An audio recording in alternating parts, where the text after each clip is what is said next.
Here.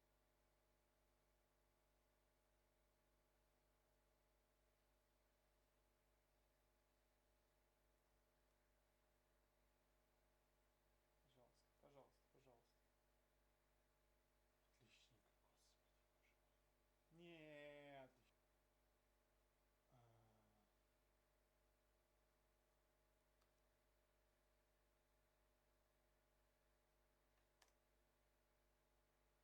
А,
какой верс?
Нет.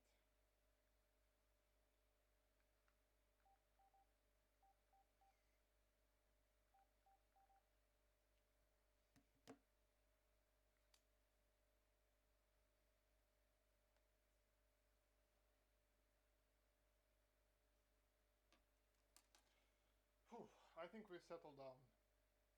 I think everything's fine. YouTube just done some new updates right before my podcast. Oh, mamma mia. So yeah, it's like really, really uh, stressful. Was stressful for me. So yeah, I think we will go straight to the point, and I will phone you in Skype right now. Okay? Okay. See you.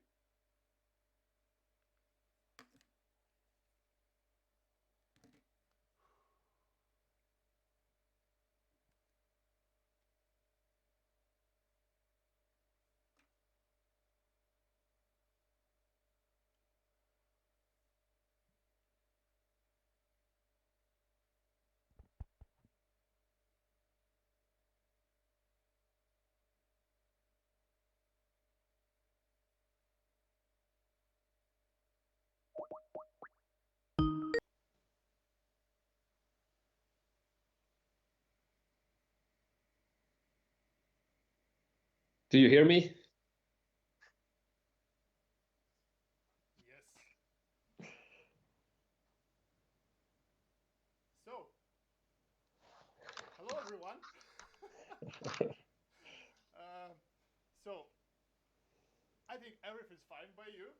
By me, it's not okay because YouTube done really smoothly updates for the streaming software right before this podcast. So yeah, and it's like complete luck that we are here right now. So Great. yes, uh, Christoph, welcome. So Thanks. today, by you can see we have another man. This is a great composer and really really nice man with that I really have luck to met.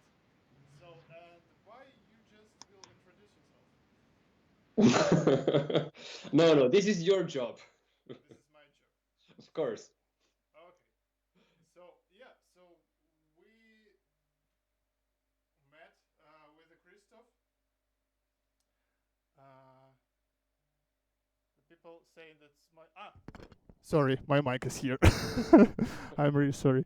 So yeah, we meet with Christoph like 2 years ago or so. Yeah, two So and a half. yeah, and I think we met on the Donaueschingen New Music Days festival.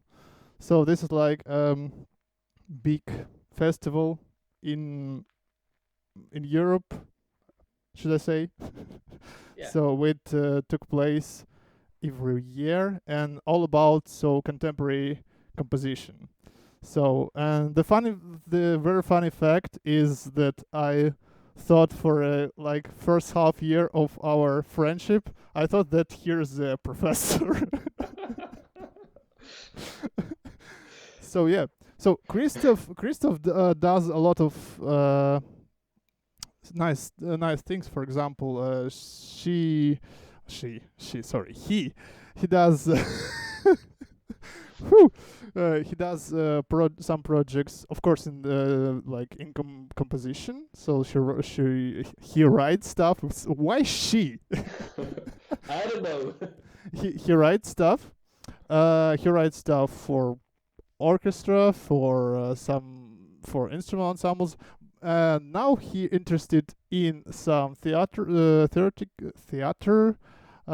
projects, and because of the virus, so his projects was abgesagt, Cancelled. cancelled. Thank you. So which poster of which you can see behind the Christoph back. So yeah, and this is really sad because how he explained about this project, it is really really it could be really really interesting.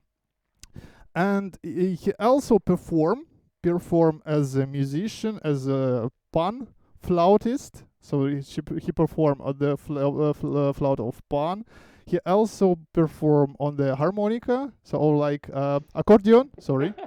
So yes, I love that you mentioned it. yeah. So and yeah, and like this is how we met.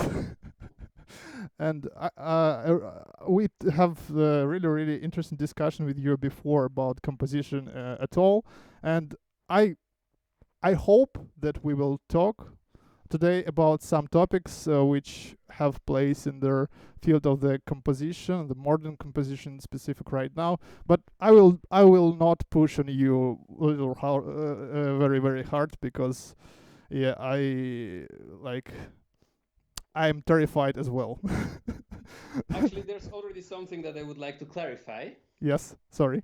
Because as it seems, we haven't spoken about art for a long time anymore, the two of us, because the last year I didn't compose anything.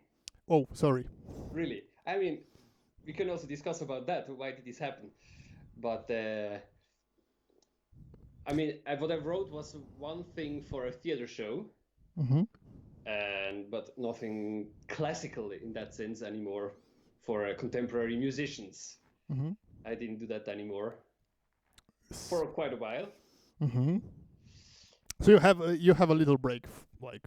Yeah, and as it looks, it's gonna last for a few more months at least, let's say. If you want my opinion, I think it's really, I'm really okay with that, because, for example, when I finished the St. Petersburg Conservatory, I didn't wrote a note like for 4 years or so, because firstly I was really frustrated. Because I thought, oh, I finished the St. Petersburg Conservatory, I will have like job like this.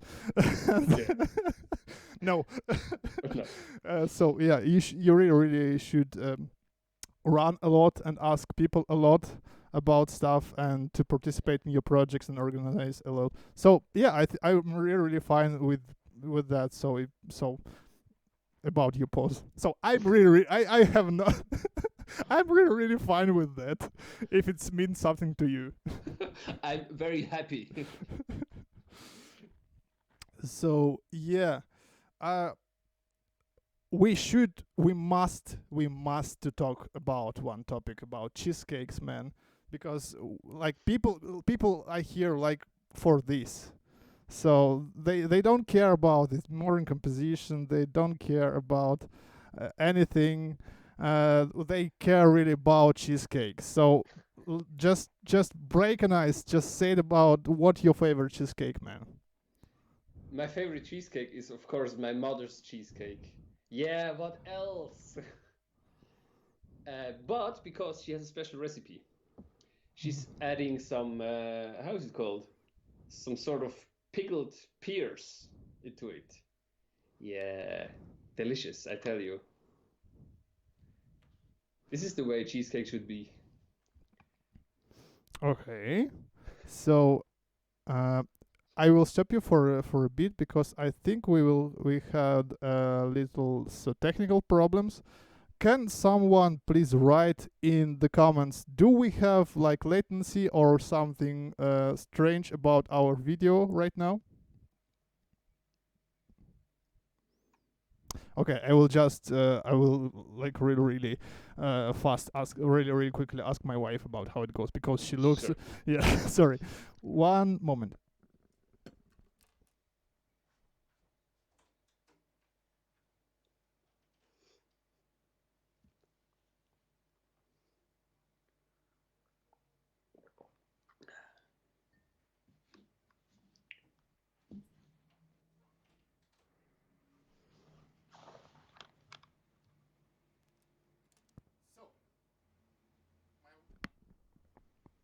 My wife says this now.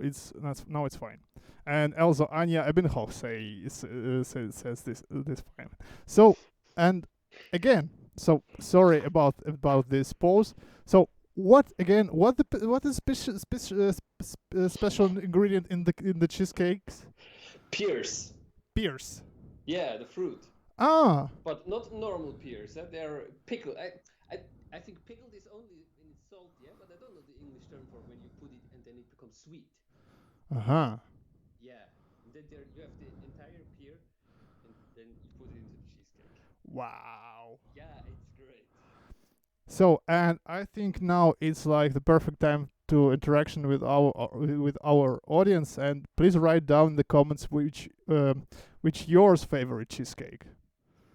So okay, I think we're done with that. We can so we can just go. And I don't see how much people we have online. I think 4 or something. Okay. Yeah. Maybe. Yeah, last time it was 2, so we have a progress. Yeah, 100% actually. Uh, okay. So, um should I bring some dirty stuff about my thoughts on the modern composition, or not? What do you think? That's up to you. Tell me. Yes. So, mm, okay. Let's start easy. Let's start a little step by step. So, in when did you start? Okay, the Anya's right. That's her favorite cheesecake is cheesecake with berries. Ooh. So yeah, and also already had a question. So I will ask this question a bit later, okay? Because I want to start a bit. So like the easy question, also go straight to the point. I really don't want to shock you. So yeah. So why would you would you explain to us when you really start to write music, or just maybe start to compose some stuff? Oh. Yeah, actually, very soon. I mean, depends a bit on what you mean with composing. But I started writing little tunes when I started to learn an instrument. So when I was what, 8 years, probably, or nine. So when I started learning the pan flute, I thought everybody would also write music when you learn an instrument. And it took quite a while that I noticed that this is not the case. Okay. I still have a folder with my first handwritten little tunes with huge note heads, of course, and very, uh, yeah, like that. But they're very cute tunes. Yeah, and do you remember? For me, it was like I would say it like this as well, for because I don't remember when exactly I start to write, because it was like in the very beginning of the music school around 6, when I was around 6 years old. And but I remember the first composition which I write down. This is like the name was My Little Elephant. Yeah. My first compositions were for birthdays of family members, so I always dedicated the pieces to them, and they were in the title. So it is a really nice way to find a sponsor afterwards. So. Okay. Also write to me that Christoph. Say something, Christoph, please. Yes, one, two, three. Okay, I think now it's better.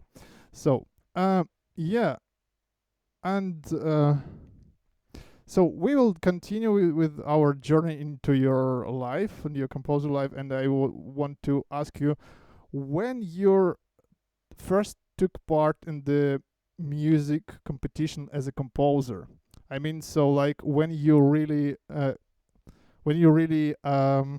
place your music in between other pieces for like kind of judgment for another people. Mm, well, I mean, there are different aspects in there.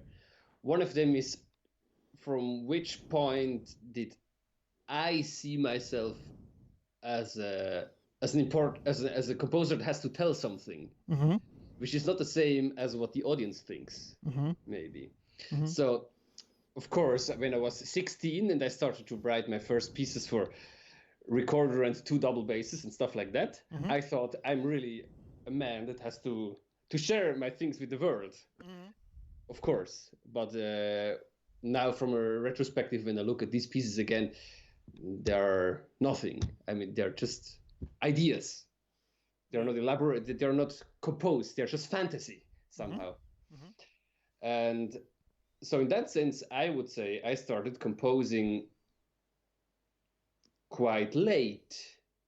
Maybe when in my first or second year of studies, probably. Mm. Yeah. Study where? in Lucerne. Okay. My bachelor studies in Lucerne. Okay, sorry. Yeah. So when I was 22, 23. The pieces before, they are, well, there's another aspect into that. I'm a composer that is very much in his own world. So I'm not a composer that is reflecting on something else that I get from outside, or that gets an input from, let's say, a composition by Ligeti, just an example, and then I want to comment on it, or I want to rework the idea, or I want to follow the impulse that it gives to me. No, I'm not like that. I'm much more somehow with way less clear influences, I think. So I cannot trace it back that I can say, oh, this was the point where I got inspired by another piece of art and it led to this final result. It's much more blurry.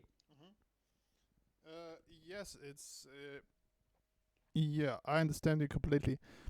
This is about. This is more about like your composer's method. Yeah. So yes, but if I understood you correctly, so like correct me if I'm wrong. So yours so did you specifically keep your pieces out of audience before 22 years, or like just you thought by no, it's not so it's not for public, it's just for me as a composer, it's like my personal stuff, and that's why I don't want to show this to the people, or was not so ever like a specific reason for this? No, not at all. I shared everything that I could share. But only later on, when I was more educated, I started to understand that these were only the steps to the point where I got now. Yes. Sorry. Yeah. Yeah, so you're already touched the very, very sensitive topics of the methodic of the composition, and I'm really glad that only 4 people hearing right now. Oh man, this is so much of the comments there. Okay, so say something. So people, can someone write down is the volume of Christoph right now is okay? Christoph, say something, please. Yes, I say something 1, 2, 3, 4, 5. Better, better, better. Yes, yes, yes. No, no, no. I talk, I talk, I talk. Ich kann also Schweizerdeutsch reden, das ist auch so schön. Ja, gell? Kannst So, du mehr hören? nein. So, okay. So, thank you very much for feedback. The audio is good right now. So, I think I will start to read the questions. I think we will go back to this topic, to the method of composition, but a bit later. So, and I want to start already with the questions which we had right now. For example, Christoph, tell us about your most interesting project. What a question is that? Okay. I think now I translate most interesting into the thing that gave me the most, which might not be the same for the audience, as always. The project that was most challenging me and most inspiring me eventually was a yodeling trio that I composed the last 2-3 years almost. Yodeling. Yeah, it's a contemporary yodeling trio. So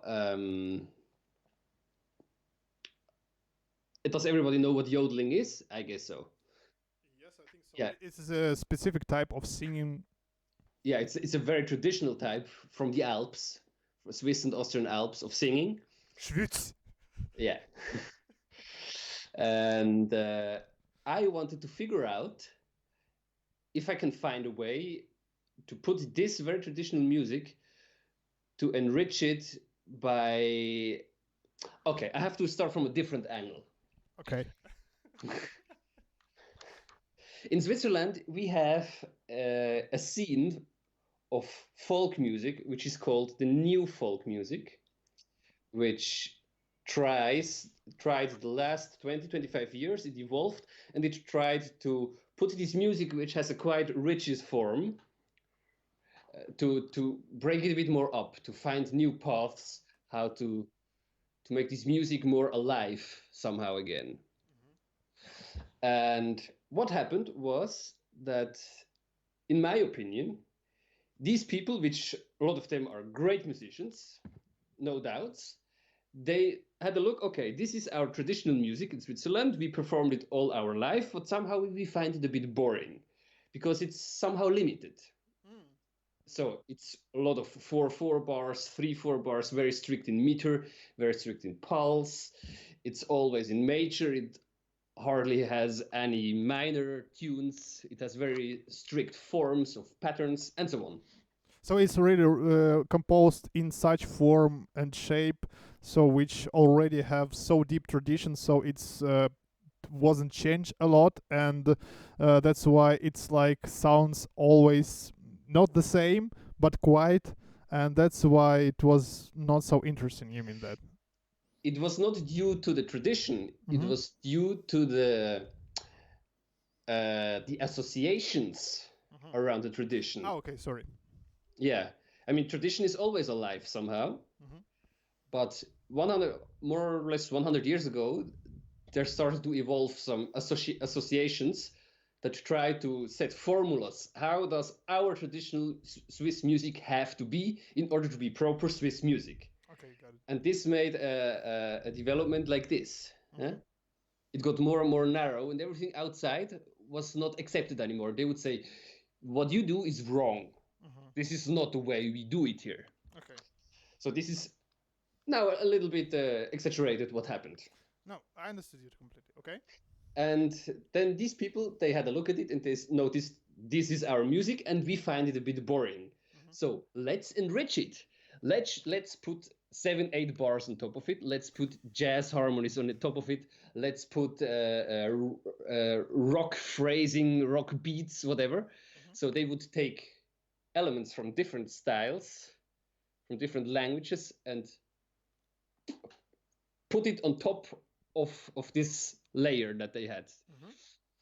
And this is an approach that made a lot of great music, but actually I find it not the right way.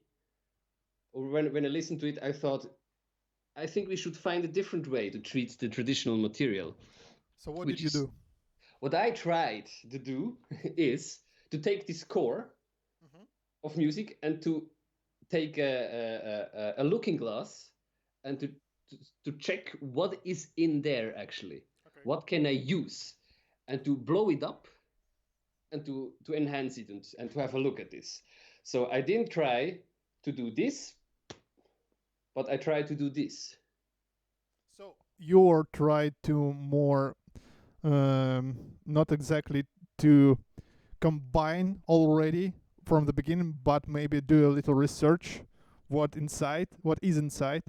So should I give a little example and correct me if I'm wrong? For example, Alberto Posadas, you know this composer from Spain. Yeah. So he kind of one of his methods is like he kind of research the instrument to find this like the nature of the instrument and to find the like the really specific way to play on this instrument. For example, he like rewrite the fingerings for a boy, and he do it like so. He does like not the same thing, but he goes as well in this way. He just he come back to the point, to the instrument, and starts to research it. How can I show this instrument not differently, but like from his nature? So did I understand you correctly? So with yodeling, partly because I think what Posadas does is, as you describe it, he looks at it very technically. He sees, okay, the instrument can do this, and in combination with that technique, I get this sound. Oh, okay. I did not do the same. I did it much more with trying to investigate the atmospheres that are possible with this language. So I had more a look at the mood of the music, let's say. Okay.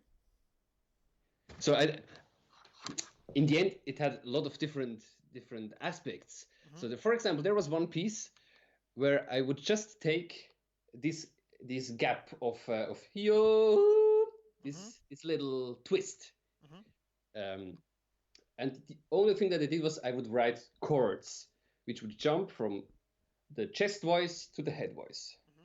That's it, and I would make one piece out of that. Yeah, very simple, but I have a look at this technique or at this feature of the music, and I enhance it. But then there were also different ones.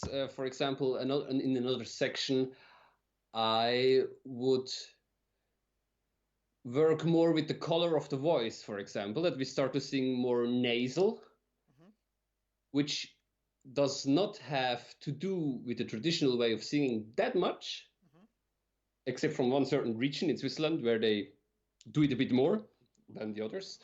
And we would use this as a bridge to move slowly into something else. Okay. For example. So yeah, I understood this. So you're like, how I should say. So you did your homework with yodeling. So like, so you did like air technique research of the base elements, and you start to work on those elements and to understand how you can rework, redefine them, and to change the music in like at all. Yeah. Okay. What I actually wanted to do is to get rid of all this commercial shit and cheesy things and cheesy things, and that is connected with yodeling. I wanted to get rid of that and wanted to get the pure sound of it. Yes. Okay. You do yodeling. You go like in the mountains every morning and starts to do shit like with a reverberation, and they yeah. Okay. Yeah. So go eat some. You're a gifted yodeler. Yeah. Go eat some cheese and shut up. So okay, understood. So yeah. So I hope we cover this question, and I have another one. Are you ready? Yeah. Okay. So have this break. Okay. So Anya want to have Anya. I mean, okay. Okay. I already said this.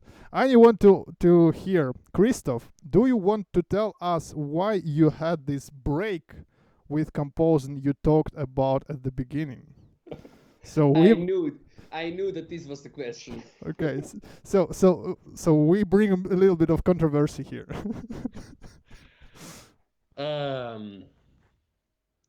Well, basically, I don't feel the need. Very simply said. Why? Can you? Yeah, I will try. I've visited a few festivals like Donaueschingen, where we have met Ivan the last years, or I was also in Mixtur in Barcelona. I was in Delian Academy in Mykonos. These are festivals or master classes for young composers where you can go. Yeah, you apply, you go there, you get the great ensemble that is performing your pieces, and in the end you get a recording and you get some lessons by a famous teacher.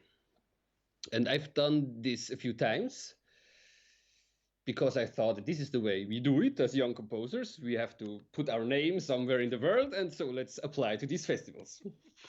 I must do shit. I must do something. And I went there, and with a few exceptions, most of them I did not enjoy at all, because the people that I met there, they were so focused on their career that they just wanted to put their that they joined this festival. They want to put it in their CV. A little bit exaggerated, but I've met many people like that. And I found it horrible because I went there because I wanted to discuss with the people, what do you think? What is your opinion about music, about art, about life, whatever? And they didn't care. They wanted to get their piece performed by uh, by a famous artist and to put it on the internet and then hope that they will get a commission. This was my impression. Correct me if someone has a different experience with it. I feel a bit guilty when you said about internet. Obviously, you were not one of them. Now, what did it make to me? It made me feeling like, is this really the world that I want to work with?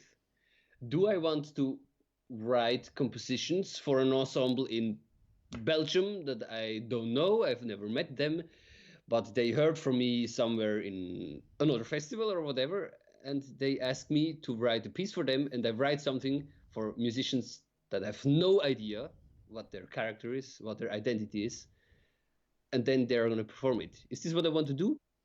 No, it's not. At least not at the moment. Maybe it's going to change at some point again, and I'm going to be very happy about having a commission from an ensemble from Belgium.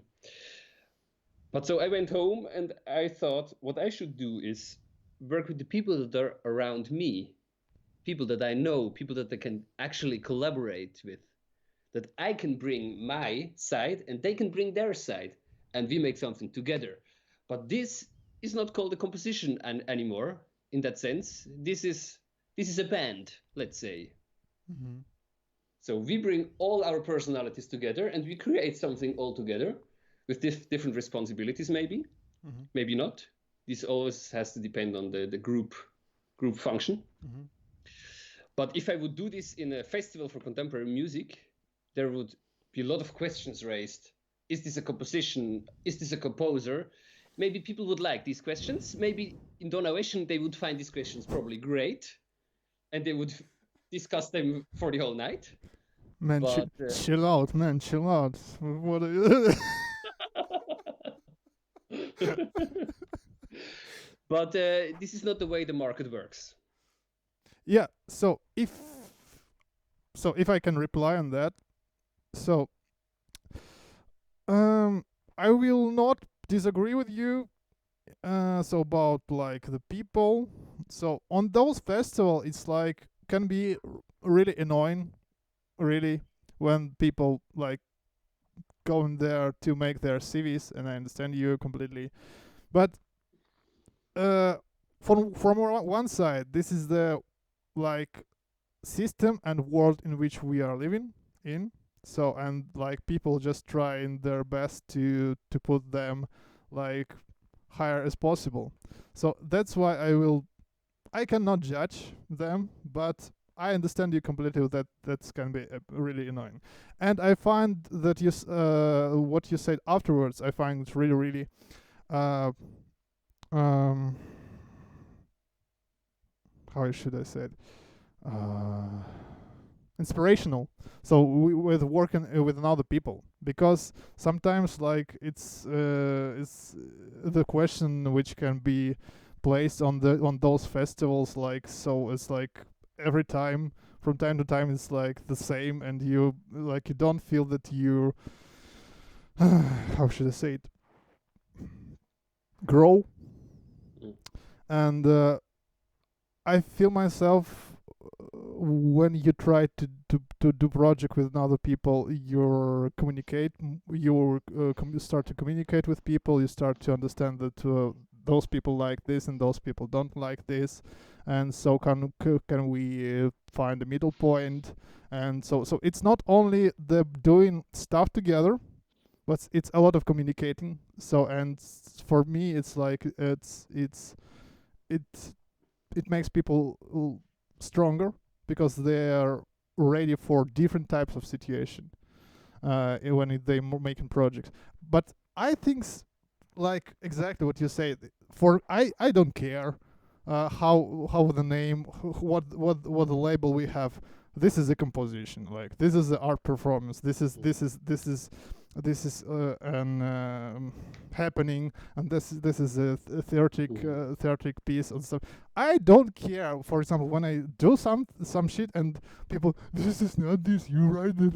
I just don't care. Okay, I just do stuff. and I tried to make some my really shitty thoughts looks like interesting to people. Sorry, like I wanted to do to have a feedback for your words. Sorry. So, working with the people. I'm sorry. Yeah.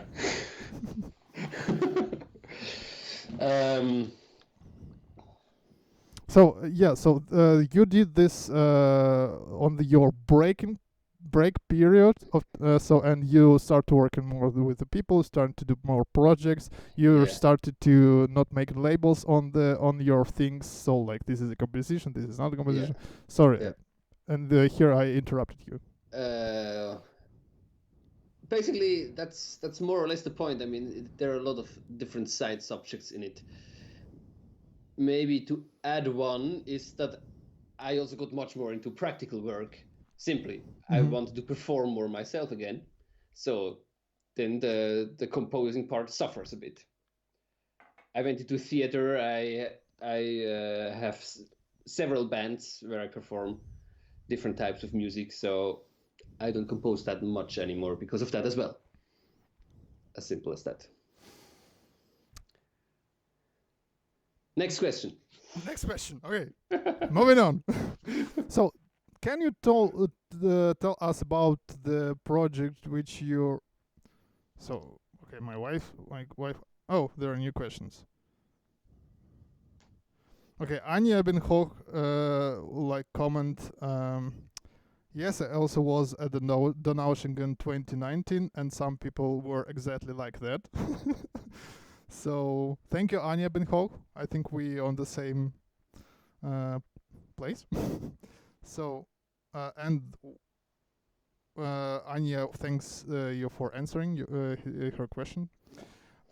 Yes, and we had. My wife asked you, where can he? She. My wife, he. Okay, English, please. So, my wife asked you where she can listen your music. Oh. Yeah. Live. That's the best. All right. I have some. I have SoundCloud website, and I have a little, very tiny YouTube channel where you can find a few things of mine.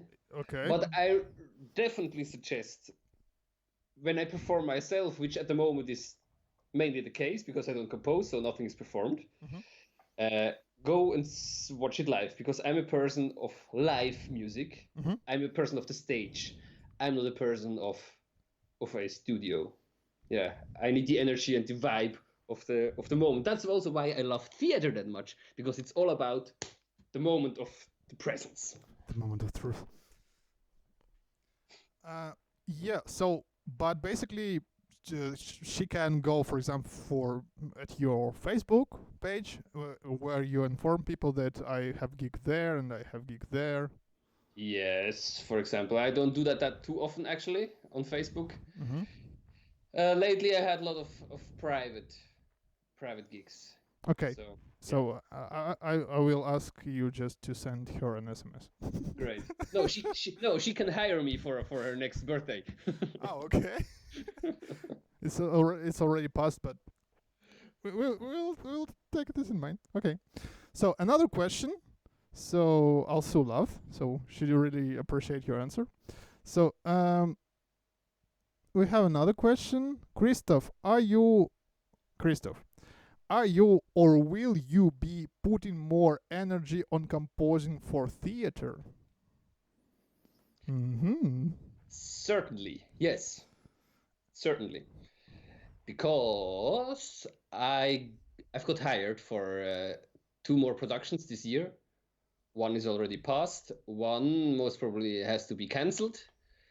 The one which is behind your back. No, a different one. Okay, sorry. And 2 other upcoming ones where I'm hired to write the music and to perform the music myself as well in the show. So yeah, definitely I'm going much more into that. And actually, I think writing for the theater is something very, very special and very, very exciting. I think it's a great practice for every composer to do that, because it's a field where you cannot just do whatever you want. No, you're always in the second place. There's a director, and the director is the head of the show, and you're just serving the idea of the director. And there's a lot of composers who find it difficult to deal with this situation. And I find it lovely as long as you can collaborate with the director and you can work together and try to figure out a vision all together. And then it's very, very amazing to do this work. When you're not, because we're composers, we're used to the fact that we're sort of a solo artist. We sit at home at our desk and we write our music. We think in our head of it, and then we put it on paper. And then you send your scores to the ensembles and to the conductor, and they perform it. But in a theater, it doesn't work like that. It's much more collaborative and much more try and error as well, I think. Okay. So, first thing, the person who asked this question thanks you, and I'm really really sorry. I tried to do my best to read your name. Ting Guin Dong. Great. Love you, Ting. I love you. I'm really sorry. Maybe for Ting, I can elaborate a little bit more. Because I could talk about a project that is most probably going to be cancelled. Mm-hmm. Because this is a project for Ting that you would like a lot, I guess. Mm-hmm. The idea was that, Ting already knows this, but for all the other people that don't know it, Ting and I, we were together in a show in Rotterdam, performing in a theater show. And we had a great, great director, which had worked with a technique called devised theater. And it's a technique where you don't work on a script with a play, but you work with an idea, let's say, with the background of the performers, how they their angle on the idea, on the topic that the ensemble, the group chooses, and then they process-based develop a show with that. And what I wanted to do is to do something similar, but with music. So we had chosen a topic, which was the repercussion between landscape and inhabitants of the landscape. So how do the inhabitants form and shape the landscape, and how does the landscape shape the inhabitants? This was our idea. And of course, we're all not just musicians, we're also performers. We come from different sides, from some dancers, some like me more from the theater side, and others more from the performative side. And we wanted to rehearse for 6 weeks on this topic and to develop from zero a show with music, with dance, with acting, with dialogues, with performance, with video, whatever we would come up with in the show, when the process unfolds, and then this would in the end give our show. And I was very excited to work on that, but now, it's not gonna happen. I'm really also looking for it as well. Yeah, because of the situation in the world, sadly, a lot of musicians have problems with the gigs, with the projects, and it's really, really terrible for us. But we don't have another choice, just to wait, and we will do our best. So to organize the projects afterwards. So just I want to say from my side, just take a look for the Christoph Facebook page, and I think he will write about his project anyway, because I'm fine.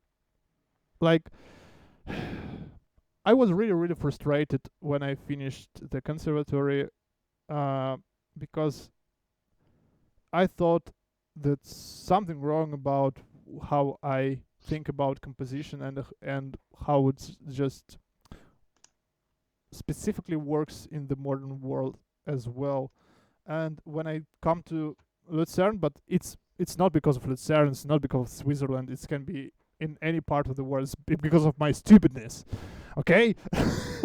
So I'm when I found about this find out about this the possibility to make a projects in between of different disciplines, I found like a really nice place where I want to be.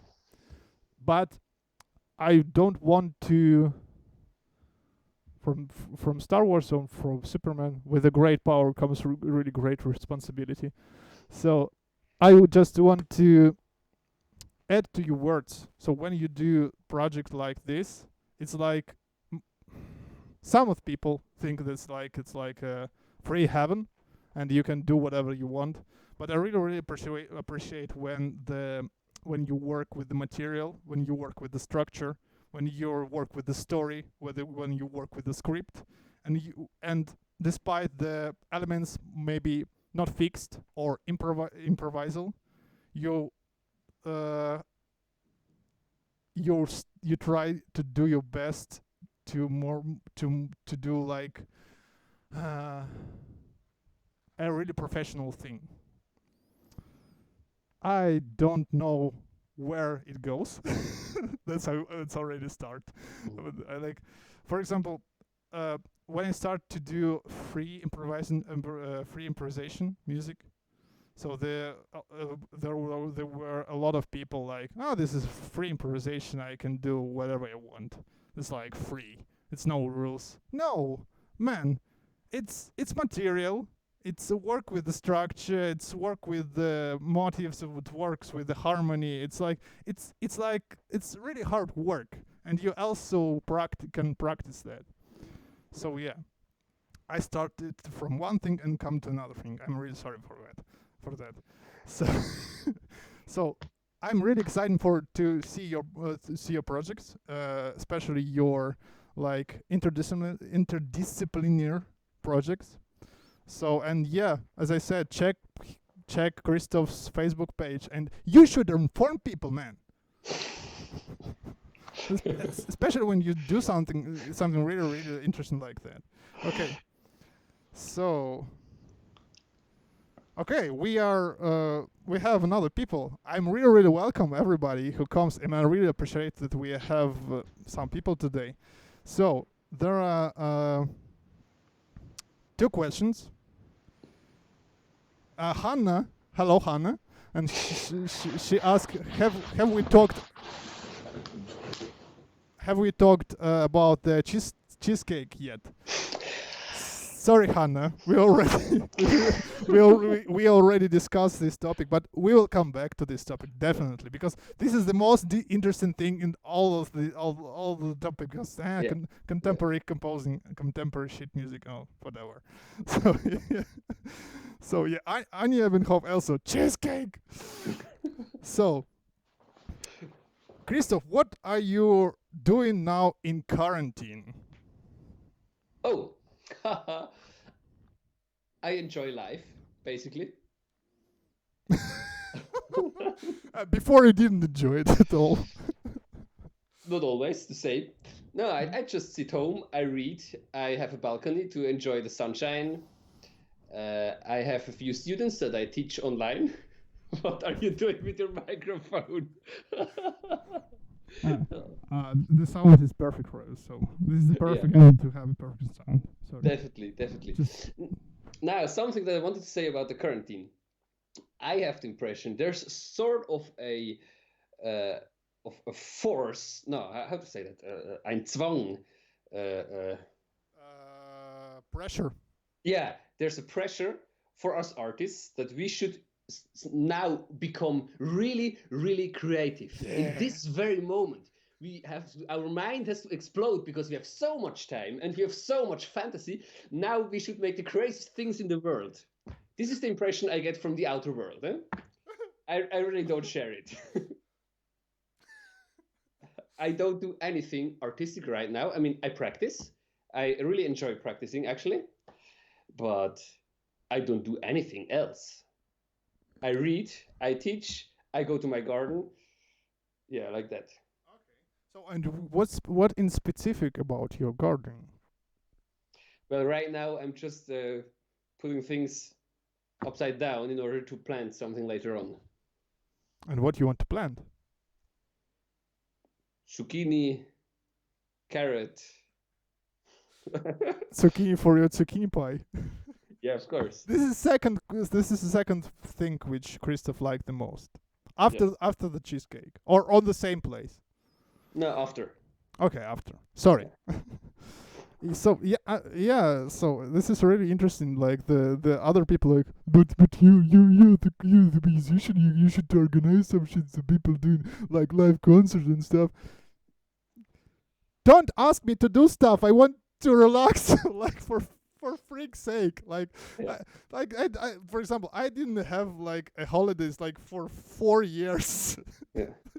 And like I'm finding this is a terrible situation. Like and there are I'm really sorry for people in another Yeah. countries. So we don't want to haha about this topic. This is like really serious.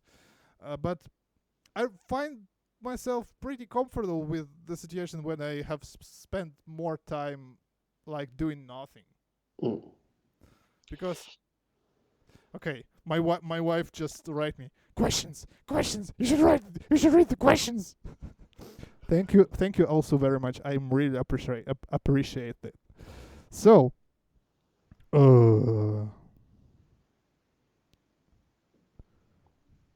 the so my friend from Russia have a question. So if you don't mind, so Go ahead. oh my god, Andrei, why you asking stuff like that? No, I'm trying to avoid this topic for a whole podcast to not go in this direction. Mamma mia, okay, pizzeria. So, Christoph, we're really doing this right now. In what direction is contemporary music moving now? Is it music or theater? So he helped us a bit. So he focused on something. So thank you, So- Andrei. He's asking for a prognosis. Yes, All right. music I or think- theater? Music I or think- theater? It's not music and it's also not theater, actually. I think it's the combination. No, what I think, that's my opinion now, which is more the opinion of what is the most exciting thing that's going on in contemporary music the last decade, which is, it's not a term that I invented, it's hybrid music. So the last, for centuries, the music was somehow, no, I'm talking bullshit now. I have to start again. See, Andrei, what you done? What I want to say is, the last decades, the composers of contemporary music, they were islands. The contemporary music was an island itself somehow, and it would just turn around in its own language, which would develop smoothly. And what I observed the last 10 years, let's say, that young composers, they intrude this world with a different background. They have a background of pop music. They have a background of whatever, of traditional folk music, more like I do. They have a background of theater. They have a background of technologies, of interdisciplinary stuff, and so on. And this is what creates much more hybrid music. So it's not music anymore that is just in this firm language of contemporary music, but it breaks it much more off and includes elements of performance practice of popular music, for example, or elements of internet world, whatever. And I think this is the most exciting thing that's going on right now in contemporary music, the most exciting development. Yeah. Thank you, Christoph. We just dodged the bullet right now. So you're just like really smoothly relaxed to this question. So, Andrei, are you satisfied? I think so. Okay, thank you very much. If not, ask. No, I'm really appreciate that you're watching us right now, because he's in Russia and he's in the Tatarstan Republic, in the one like canton of Russia, and in Kazan, in there are on quarantine right now, so he's sitting at home, like in a flat with 2 kids and a wife, and he was almost. It's 2 kids. It's 2 kids. You're always busy. So I'm really appreciate that you're watching right now. So, and wish you the best. Maybe I can add something that just came to my mind now. When no, man, we already dodged the bullet. No. No, it goes to a different direction. Okay, fine. Because he mentioned these 2 sides, music and theater, and for sure, you know, and your friend knows that there is a sort of branch in contemporary music which tries to bring theatrical elements into contemporary composition. Yes. This is also not a very new idea, not at all. It has sort of a tradition. Really? Yeah. No, I'm just. Yeah.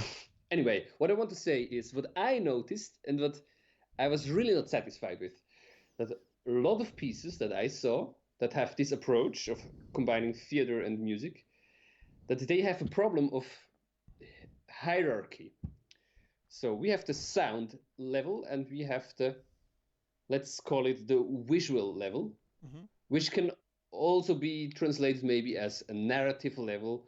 It has many aspects. Yes. But basically it's what we hear and what we see in the theater. And also the text. Not necessarily. Okay. This is for me too rigid definition of theater that it needs text. Yeah, okay. Sorry. Just go. But maybe we can discuss quickly what is theatrical aspects in composition. Yeah, because the theater can be different. So it can be with script, without script. So yeah, I'm really sorry for interrupting you. I mean, it could already be that the clarinet player gets up while playing and sits down again. This is a theatrical aspect of a composition. Yes, sorry, I'm really sorry. So yeah, so what I noticed that this hierarchy is almost all of the time out of balance. Either the sound is very interesting, but the action is not interesting at all, and it's not connected, or the action is interesting, but the sound is very poor, and it's not connected. And what I find has to be the goal of a composer that tries to work with this method to define a hierarchy which is completely equal. So the sound is always connected to the action, and the action to the sound. And if you cut the sound or the action, the other thing is incomplete. Yeah, I agree with you, but I want just to note that it's sometimes almost impossible to find the perfect balance. It will be, for me, for example, from my experience, it will be maybe always a little bit of lack of something, because I can, okay, correct me if I'm wrong. For example, really I'm really stupid, okay? So people just if we would take as an example the ballet music, for example Tchaikovsky, the Swan Lake. For me, it's my personal opinion, yeah. It's like kind of example where these 2 things works together almost perfectly, where and music and dance is like on the same level of the both parts are developed really fully developed, and yeah. So but it's Tchaikovsky. I mean, it's like the how my professor in the conservatory says, like the people from the 17th and 16th century, which and 18th century, which lived before, and 19th century, they like flying. They flew with the rockets, and we are like on the really shitty car going through the fields, and like they have no idea what we are doing right now. So I mean, I don't I don't think that this is like this level of perfect balance is achievable. Correct me if I'm wrong. I think there's a problem in comparison because when you compare it with the ballet music, we have the fact that we have professional musicians, they do their job, and we have professional dancers, and they do their job, and it comes together. But in contemporary music, when they do theatrical aspects, most of the time it's not like that. You have an ensemble, they are trained musicians, but they're not trained performers. I mean, theatrical performers. Maybe they have a talent for it, maybe not. But this is a different situation. Okay.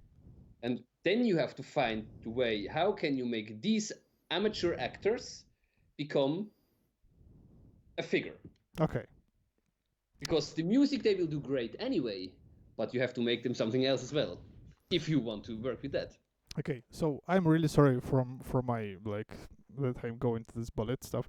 Can you give an example of your perfection, how you see the perfect balance of these two elements?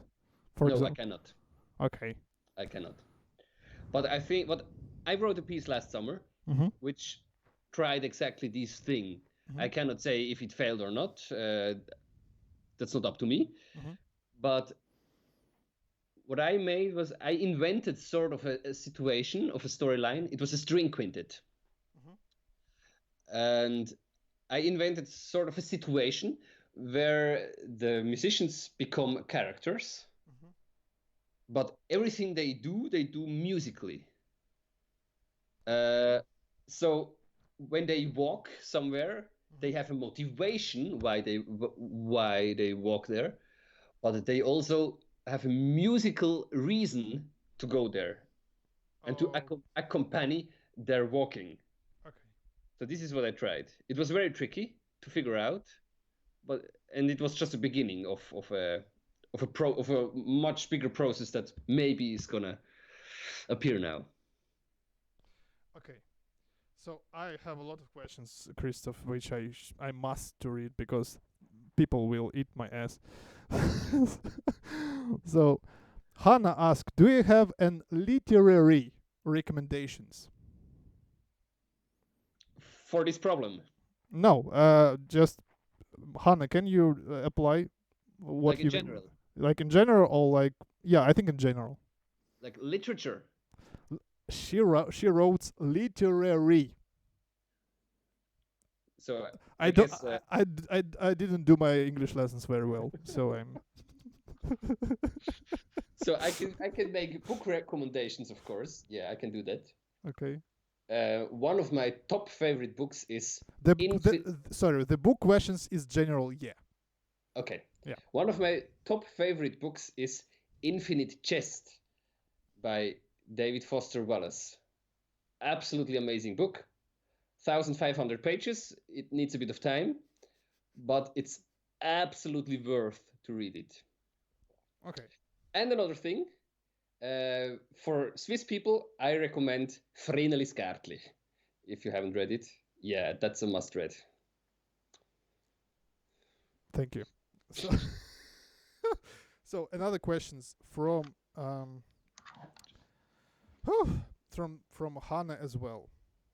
Do you know of any pieces of composers which you find succeed in creating a hybrid performance work, art form,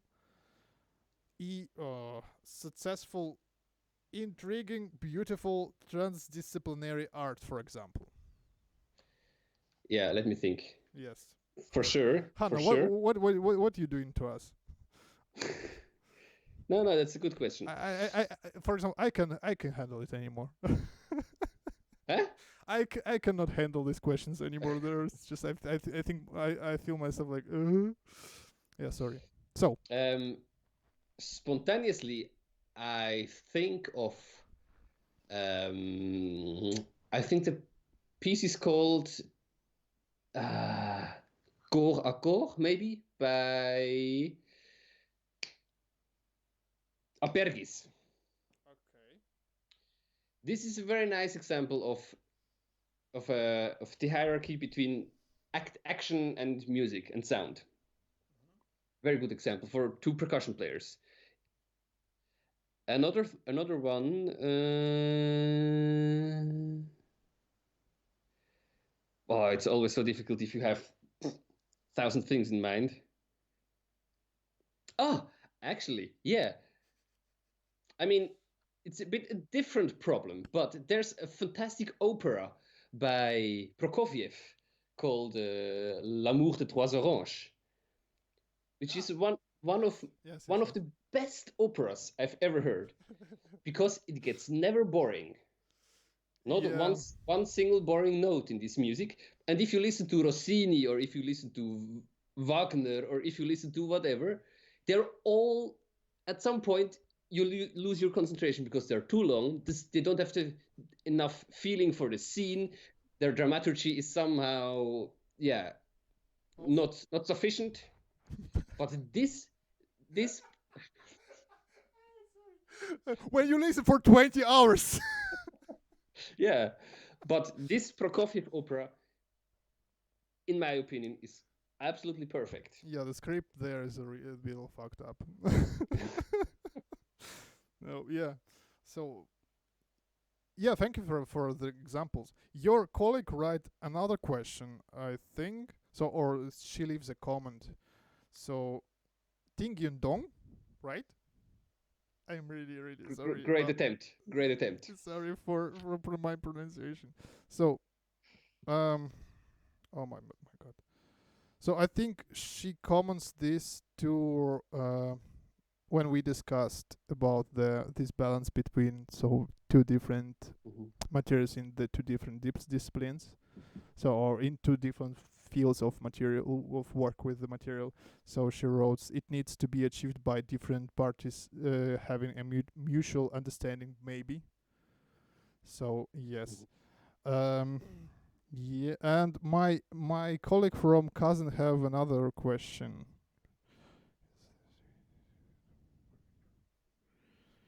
Okay. I have no idea, but maybe you do. This year, Johann Sebastian Bach is 335 years old.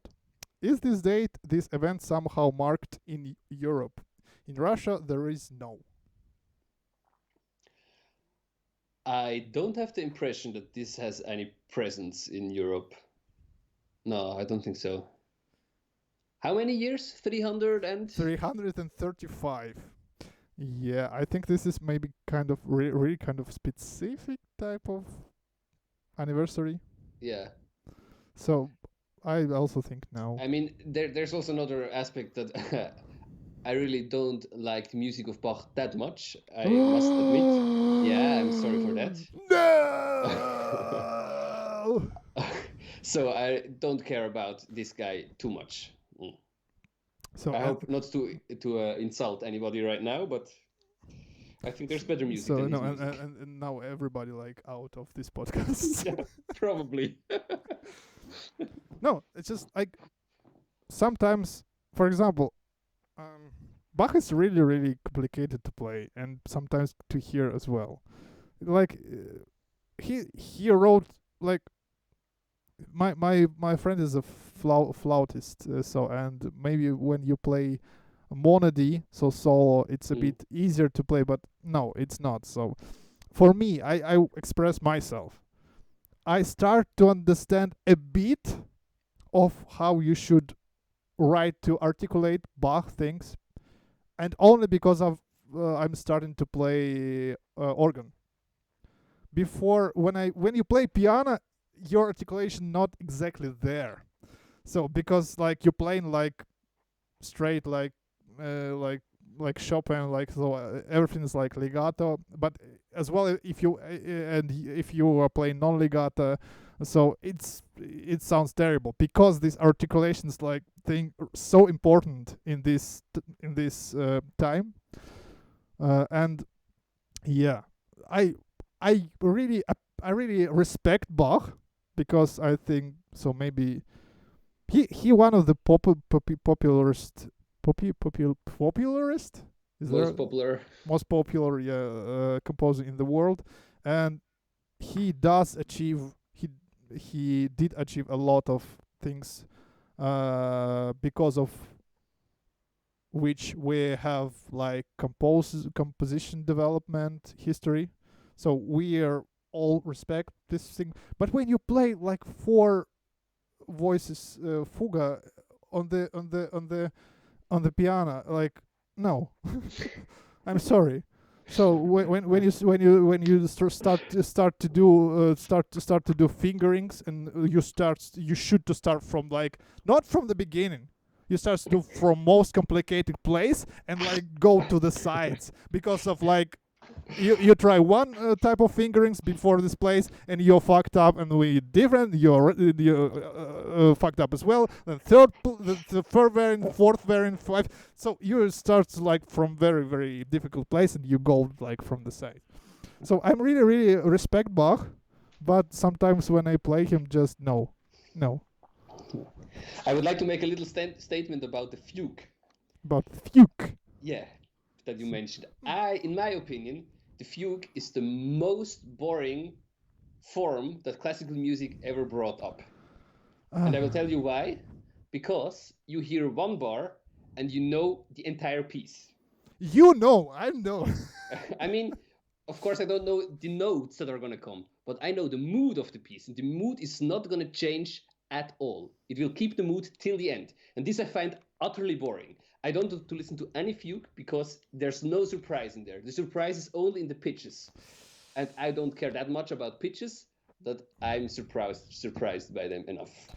I will partly politely disagree with you. Please do, please. So because uh in conservatory, when you analyze Bach, is like the next step of like the third step of analyzing music, because sometimes in the first place you starts with the Chopin, who starts with like with Chopin's little like mazurkas or polonaises and stuff. Then you starts to do Beethoven sonatas, and Beethoven is it's really fun to analyze. Like for example, in Mozart's pieces, like really hard to find some things, because like but in Mozart's he covered his like the interesting stuff like really in the like in the cave down there. So you should like to really show it up and find this. But like when you analyze Beethoven, like you're like dig a little bit like for how a mythological and find a dinosaur. So it's really fun to analyze Beethoven. And the next step is to analyze the Bach stuff. So it's maybe a bit predictable when you hear this music, maybe in the mood, which comes afterwards, but it's really useful to see how composer can develop a material by using a different development methodics. So I think it's maybe not so interesting to hear sometimes, and it's maybe boring. But for me, for the people's in profession, I find it's really useful to go through. But I hate to do this as well because it's really complicated.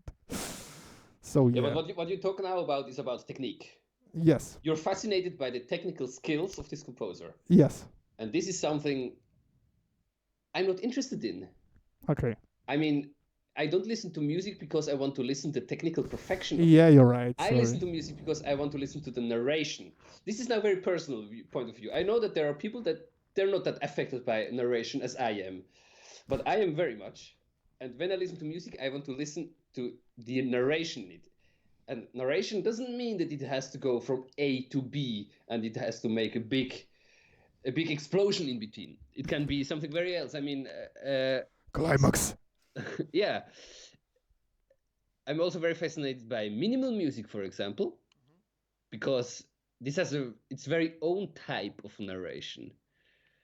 But when it's only about technique in the end, I don't see the reason why I should listen to it or why I should analyze it. I never analyzed Bach because I didn't see the point in analyzing it.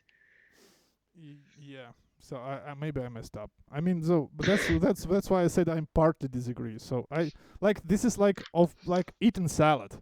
You should do this. Maybe sometimes it's not so like not so interesting as like salad, but it's like it's you'll become more fit. You feel yourself a bit better sometimes. So yeah, sorry.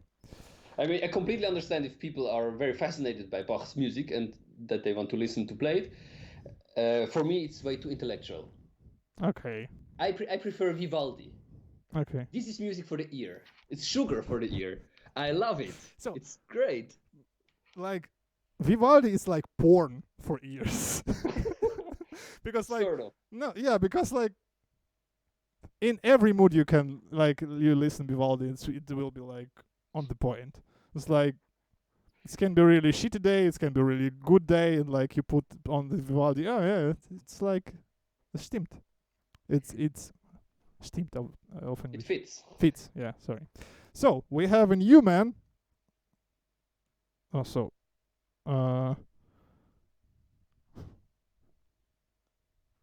my wife leave a comments very strange comments. Also, did I say something wrong? Did I say something wrong, maybe? So, is it verboten? So, we are joined by Adam Hakos. Hey, Adam. Hi. So, great to you're have you here. you're very welcome. So, and I'm really appreciate that you're here. And I will now read the message from him. So, sorry for joining late. If this question was answered, Christoph, through thought, your evolution. Okay. Through. Oh my English is so terrible. Through thought your throughout your evolution of being a composer slash artist, what have you learned in coming closer to being able to solve this issue? I'm really sorry. What issue? So, Adam, I'm really sorry. Maybe I'm stupid. So, can you just maybe write down about because we really maybe we are really far away from the topic because I really like to blah blah blah blah, blah, blah sometimes. Please, can you repeat the question? Yeah. So, Christoph, throughout your evolution of being a composer artist, what have you learned in coming closer to being able to solve this issue? Is it on the issue of the hierarchy of levels, maybe of disciplines, maybe? Yeah, and after he asked, and has it changed much in the nuances of your music? What works and what did you think would work and did not? Also, okay. Uh, okay, I'm really sorry, Adam. Can you write like the full question because I think we are really far out. And my wife write that we had the problems. I go to check this out. I mean, with the podcast, I go like really quickly. Sorry. Right. So, yeah, Adam, we're waiting from your question. Can you write this down like really fully?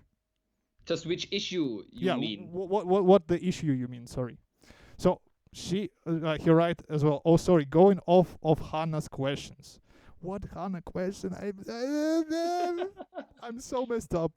So Adam, can you write it one more time? I'm really sorry. So I'm going really quickly. Sorry. Yeah.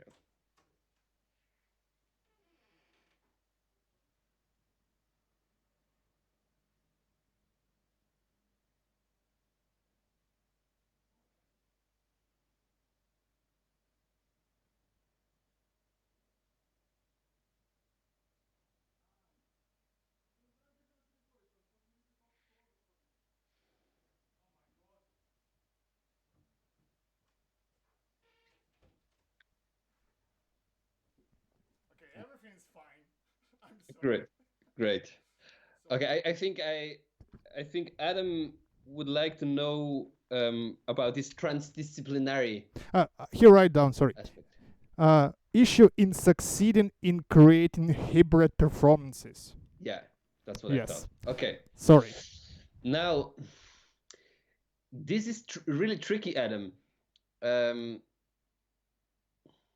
and I think my answer might disappoint you a bit. Well, there's two ways. I think one way is either you make a real collaboration that you say, okay, I'm the musician, I'm the composer, and I'm looking for someone else that has a different skill, whatever it is, let's say a painter. And together we create something very closely by, as Ting says, by mutual understanding. We create the new format. But we have to be very careful that we always understand the way of thinking the other has. This is one way.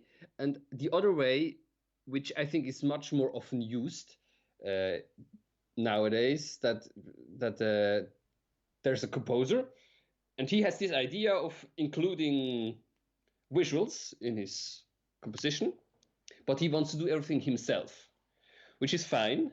But then you just need a talent somehow. I mean, I cannot say it differently, but you have to be gifted in order to create the entire world. You need to have a strong imagination. How is this gonna work? Because if you're trained, then it can happen. If you're not trained, you can do whatever you want and it's not gonna work. Yeah, this might be a very unsatisfying answer, but I think the only thing you can train is your imagination.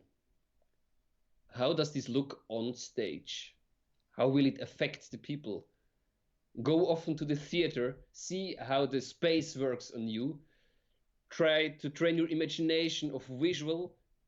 You train your imagination of movements in the space, of light, all these aspects that fill a space. You have to control them. You have to control the acoustics in the space. You have to control the visual. You have to control where is the audience seated and how does the angle affect what they see and what they hear. You have to control the lighting. You have to control the costumes of the performers. You have to control every aspect of a performance in your mind. And if you're able to do that, you can do great things. Basically, what you say, like you should to have a lot of experience in different aspects of theatrical, so in the in between disciplinary works, like in the every aspect of this, and as more experience you become, you do stuff better. Yeah, sort of. I mean, when I compose traditional music that can be put on a stage normally and performed normally, I always have in mind all the parameters of music to keep them under control. Mm-hmm. So, am I working with the dynamics? Am I working with the range? Am I working with the pitches? Am I working with the rhythm? Whatever comes up, and I keep every of these aspects under control all the time. And if I lose it, there's going to miss something. The composition will have a weak point. And if you do performative things, you have to do the same, but much broader, because you have to include everything in the space, Yes. including the audience. Yeah. Adam thanks you for the answer. So it is a great answer, Christoph. Spatial awareness. Yeah. Yeah. Great term. Yeah, and he thanks you another time. Okay, so and yeah, so I think there are all the questions which we play. So I think we dodged the bullet with you, Christoph, today, because we have we have this. Everybody already find out the joke in the down the screen, like about the elephant. So yeah, so we are really aware about the elephant in the room. So like in the modern composition, but we don't want to talk about that, like because it's like it has so much of different opinions on at this point. Yeah, but so I want to ask you something. I'm My questions maybe are not so complicated at all, so they're really basic. What bothers me, did you feel so in between in the history of the music, we always had some kind of the borders which we crossed from the classical to romantic, from the romantic to atonal music, from atonal to dodecaphony, from dodecaphony to avant-garde, sort of. And do you have feelings like that we achieve one of the border in our time, like new musical border, but we cannot cross it? No, not at all. Okay. I think, first of all, I think the term border gives the impression of having a clear break. Mm-hmm. And I think it was not like that. I think it was always a continuum, Mm-hmm. which smoothly goes into a new thing, a Yep. new taste. Mm-hmm. And I think we're at exactly the same point. We're continuing into a new taste and a new style. And we're not going to miss it. It's going to happen. It's not that we're not going to achieve it. We can't stop it. Yeah. So then I will concretize.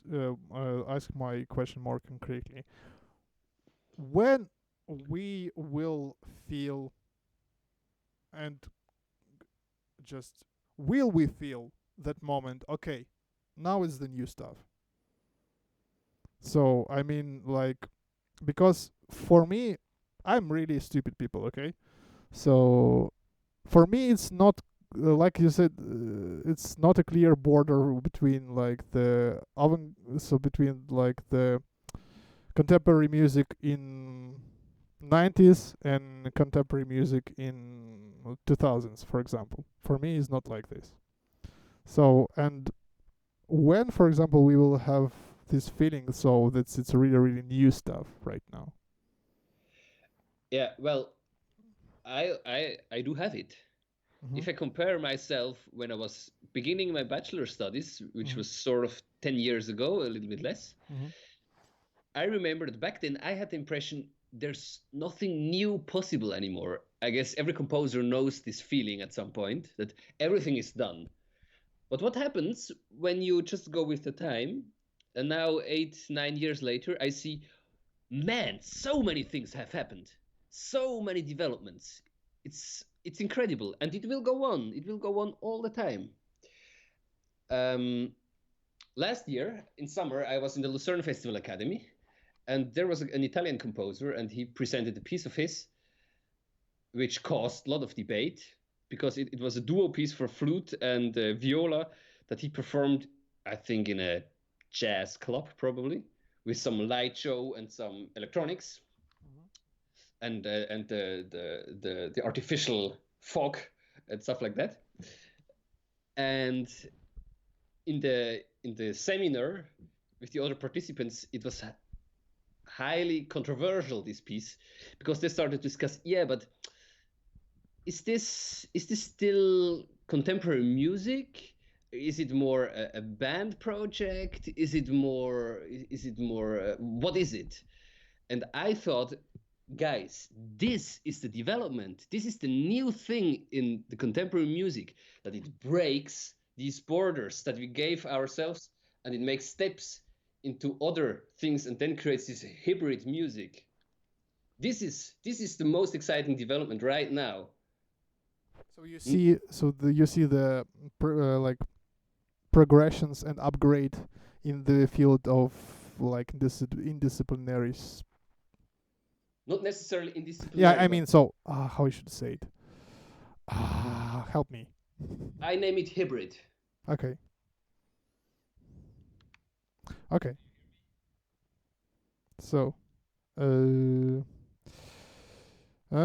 so we don't have comments anymore. People, are you here? Hello? They're all gone. After Bach, they're all gone.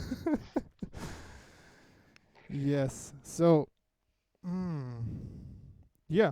So I want to propose you'd go back like directly straight to the cheesecakes. So at first I didn't understand cheesecake, because I like what because in Russia in the time I was growing up, so it was no such a thing with like a cheesecake. We had like type of thing, and I hate it because it like was sour and stuff like. So and I remember then I also tried the first time and I just couldn't. Just couldn't distract. I ah cannot couldn't describe it in the past. Like, right? You couldn't describe it. Yes. Yeah. Okay. Fine. Sorry. English. Hello. Yeah. So what is your first impression on your first cheesecake? I don't remember. No, you should, man. You should.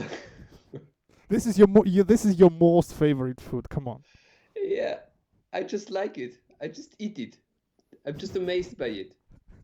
I just asked my mother to make one more for me. That's it. Okay. Yeah, for people who don't know, the mother of Christoph have like fascinating recipe of peach Pear. pear, Pear. sorry, cheesecake, which we all should try someday. Yeah. So yeah. Also, people, now is the really good time to ask some questions because I feel like satisfied about this conversation. So, yeah. So, and I want to thank Christoph to come here, and thank you for supporting me with my little project. So, and Sure. I think that people don't really disturbing of me talking shit stuff and opinion about something about the modern composition as well. Yeah, and but I'm just the host. Like I really inspired by learn something, share my opinion stuff and to discuss it. So yeah, if we don't have some questions, then I want to thank you for coming. So, and you're always welcome. So maybe we will do podcasts one more time and maybe afterwards. So yeah, I wish everybody stay healthy, stay at home maybe. So yeah, and And I would also like to thank you, Ivan, for the invitation, and I would also like to thank everybody that joined and was active in the discussion, especially to my friends that I haven't seen for a really long time anymore. And it's really lovely to have you had here. so Take care. yeah, take care everybody and thank you very much. Bye bye. Bye bye.